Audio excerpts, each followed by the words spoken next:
ان الصلاۃ تنہی عن الفحشاء والمنکر، یقیناً نماز جو ہے بے حیائی کے کاموں سے اور منکر چیزوں سے روکتی ہے۔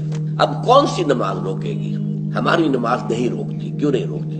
ہماری نماز کی روح موجود نہیں۔ روح تو کیا دور آئے گی، ہمیں تو یہی پتہ نہیں ہوتا ہم پڑھ کیا رہے ہیں۔ It's a parrot like repetition, یاد ہے بس پڑھ لیا جلدی سے جلدی کیا اور اللہ فیصلہ۔ اور چونکہ اس وقت آپ کا ذہن جو ہے وہ اس کام میں مصروف ہی نہیں ہے کہ وہ سمجھے کہ آپ کیا کہہ رہے ہیں، لہذا خالی ذہن تو رہ نہیں سکتا۔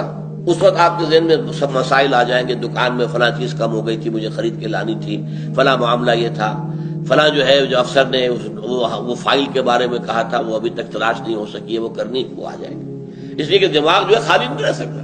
جب آپ کا دماغ نماز کے اندر انوالوڈ نہیں ہے تو ویکوم رہ نہیں سکتا اس دماغ میں، پھر وہ چیزیں آپ کی آئیں، اسی کے اوپر آپ کھڑے ہو کر زبان آپ کی پڑھ رہی ہوگی اور دماغ کہیں اور ہوگا۔